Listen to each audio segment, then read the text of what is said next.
Jumpa lagi bersama dengan Ibu di sini. Kita belajar matematika dengan materi sifat-sifat fungsi komposisi. Nah, materi ini adalah lanjutan dari materi kita yang sebelumnya. Silakan ditonton video ini sampai dengan selesai agar kamu bisa memahami apa-apa saja yang menjadi sifat-sifat dari fungsi komposisi. Oke, perhatikan contoh berikut ini. Diketahui fungsi fx sama dengan 2x tambah 7 dan fungsi gx sama dengan 2x tambah 1. Tentukanlah a f o gx, b g o fx. Dan yang c, apakah f o gx itu sama dengan g o fx. Nah, ini kita ketahui nanti yang bagian c setelah kita mengerjakan bagian a dan bagian b. Oke, perhatikan penyelesaiannya. Dari soal diketahui bahwa fungsi fx-nya sama dengan 2x tambah 7 dan fungsi gx-nya sama dengan 2x tambah 1. Kita kerjakan terlebih dahulu yang bagian A. F O gx itu sama dengan f dalam kurung gx. Sama dengan f dalam kurung. Nah, ini kita masukkan nilai gx-nya. Nilai gx-nya adalah 2x tambah 1. Ini sama dengan kita gantikan x yang ada di fx menjadi 2x tambah 1. Jadi kita peroleh 2 kali x-nya tadi ya. Kita gantikan jadi 2x tambah 1 tambah 7. Ini dia. Ini sama dengan 4x tambah 2 tambah 7 sama dengan 4x tambah 9. Nah, ini dia f o gx-nya. Nah, sekarang kita lanjutkan ke g o fx-nya. Ingat, g o fx itu sama dengan g dalam kurung fx. Nah, ini sama dengan g dalam kurung fx-nya tadi ini 2x tambah 7. Ini sama dengan 2 kali 2x tambah 7 tambah 1. Nah, ini sama dengan 4x tambah 14 tambah 1 sama dengan 4x tambah 15. Nah, dari sini kita perhatikan ketika dia di f o gx-nya hasilnya adalah 4x tambah 9. Sementara di g o fx itu nilainya adalah 4x tambah 15. Maka bisa kita buat kesimpulan untuk menjawab pertanyaan C, f o gx itu tidak sama dengan g o fx. Itu dia ya.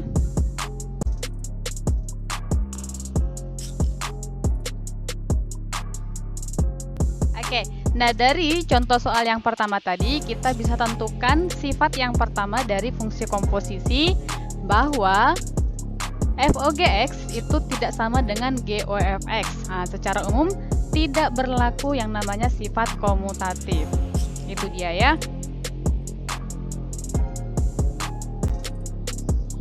Baik, perhatikan contoh yang kedua. Diketahui fungsi fx itu sama dengan 2x tambah 7, fungsi gx itu sama dengan 2x tambah 1, dan fungsi hx sama dengan 3x tambah 5. Tentukanlah a f bundaran g bundaran hx, kemudian yang b f bundaran g bundaran hx. Kemudian yang bagian c, apakah f bundaran g bundaran hx itu sama dengan f bundaran g bundaran hx. Itu dia. Nah, di sini yang bagian a yang dikomposisikan terlebih dahulu adalah fungsi f dan fungsi g. Sementara yang di bagian b yang dikomposisikan terlebih dahulu adalah fungsi g dan fungsi h. Oke, perhatikan penyelesaiannya. Nah, di soal tadi dikasih tahu bahwa fx-nya sama dengan 2x tambah 7, gx-nya sama dengan 2x tambah 1, dan hx-nya 3x tambah 5. Nah, yang pertama ditanyakan adalah f bundaran g bundaran hx. Nah, di sini yang dibuat di dalam kurung itu adalah f bundaran g. Nah, f bundaran g-nya kita misalkan terlebih dahulu menjadi px. Maka px itu sama dengan f bundaran gx sama dengan f dalam kurung gx. Nah, ini sama dengan f dalam kurung. Nah, si gx-nya tadi kan 2x tambah 1. Nah, ini dia. Ya, substitusikan saja kemari. Nah, ini sama dengan, nah, si 2x tambah 1 substitusikan ke fungsi fx-nya. Semua x yang di fungsi fx ganti menjadi 2x tambah 1. Jadi kita peroleh 2, ini 2 dikalikan dengan x-nya tadi ganti ya. Jadi 2x tambah 1 kemudian tambah 7, tambah 7. Nah, ini kalikan masing-masing ke dalam. Kita peroleh 2 kali 2x 4x, 2 kali 1 2. Kemudian di sini tambah 7. Ini hasilnya sama dengan 4x tambah 9. Nah, itu masih px-nya. Sekarang kita lanjutkan ke f bundaran g bundaran hx. Nah, ini sama dengan f bundaran g-nya tadi si p. Berarti ini sama dengan p bundaran hx. Nah, ini sama dengan p dalam kurung hx-nya. Ini nanti gantikan jadi 3x tambah 5. Nah, ini px-nya tadi kan 4x tambah 9. Berarti x yang di px ini kita gantikan menjadi 3x tambah 5. Jadi kita peroleh 4 kali 3x tambah 5 ditambah 9. Nah, hasilnya adalah 12x tambah 29. Nah, itu dia untuk bagian A, di mana yang dikomposisikan terlebih dahulu adalah f bundaran G. Nah, kemudian di bagian B, yang dikomposisikan terlebih dahulu adalah fungsi G dan fungsi H. Jadi, kita misalkan G bundaran HX-nya sama dengan QX. Maka, QX-nya sama dengan G, bundaran HX sama dengan G dalam kurung HX. Nah, ini kita substitusikan nih. HX-nya tadi adalah 3X tambah 5. Nah, ini sama dengan G dalam kurung 3X tambah 5. Nah, ini sama dengan gantikan X yang di GX tadi menjadi 3X tambah 5. Jadi 2 dikali 3X tambah 5 tambah 1. Nah, ini sama dengan 6X ditambah 10 tambah 1 sama dengan 6X tambah 11. Oke. Nah, itu masih QX. Sekarang kita ke F bundaran G bundaran HX sama dengan F bundaran QX. Nah, kan tadi kan kita misalkan G bundaran H itu tadi si QX. Ini sama dengan F dalam kurung QX. Kemudian F dalam kurung QX-nya tadi dari atas sini kita peroleh 6X tambah 11. Jadi si 6X tambah 11 ini kita substitusikan ke fungsi fx ini. X yang di fungsi fx menjadi 6X tambah 11. Dan ini sama dengan 2 yang di sini, 2 dikalikan dengan 6X tambah 11, ini tambah 7. Ini kita kalikan masing-masing ke dalam, 2 kali 6X 12X, 2 kali 11 22 tambah 7. Jadi hasil akhirnya adalah 12X tambah 29. Nah, perhatikan di sini di bagian A dengan bagian B hasilnya adalah sama-sama 12X tambah 29. Artinya yang bagian C-nya tadi bisa kita buat kesimpulannya bahwa F bundaran G bundaran HX itu sama dengan F bundaran G bundaran HX.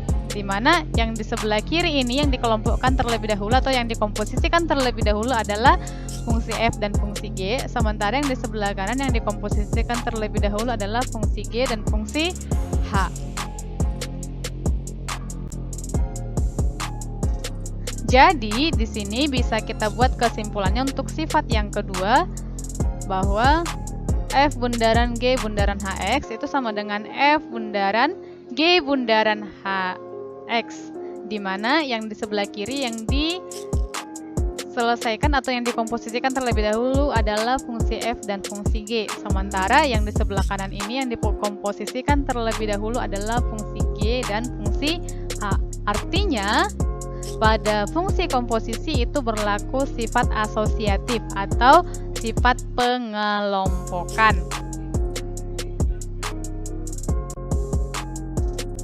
Oke, perhatikan sekarang kita ke contoh yang ketiga. Diketahui fungsi fx sama dengan 2x tambah 7 dan fungsi ix itu sama dengan x. Tentukanlah f bundaran ix dan bi bundaran fx. Kemudian yang C, apakah f bundaran ix sama dengan i bundaran fx sama dengan fx? Nah, itu dia. Oke, kita selesaikan. Cara penyelesaiannya mudah saja ya, seperti contoh-contoh sebelumnya.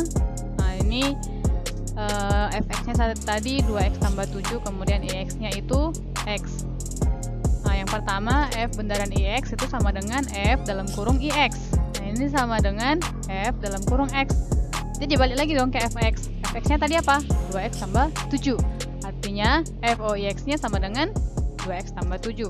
Nah, sekarang yang bagian B. I bundaran fx itu sama dengan I dalam kurung fx. Nah, ini sama dengan I dalam kurung dia 2x tambah 7. Sama dengan, ix-nya tadi kan x. Berarti semua x-nya diganti menjadi 2x tambah 7. Berarti hasilnya 2x tambah 7. Sehingga kita bisa buatkan kesimpulannya bahwa f bundaran ix itu sama dengan I bundaran fx sama dengan fx. Artinya dia di sini punya identitas, sehingga ketika dia dikomposisikan dengan identitasnya, dia kembali ke fungsinya semula. Oke.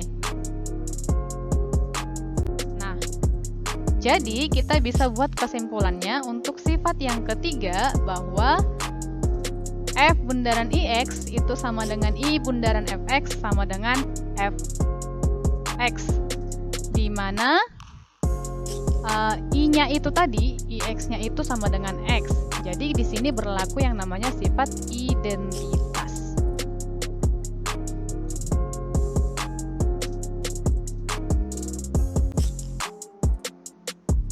Oke, itu saja materi kita hari ini.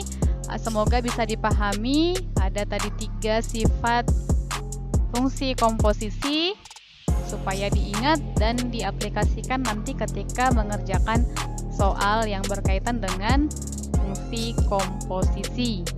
Terima kasih sudah menonton video ini. Sampai jumpa di video pembelajaran berikutnya. Bye-bye.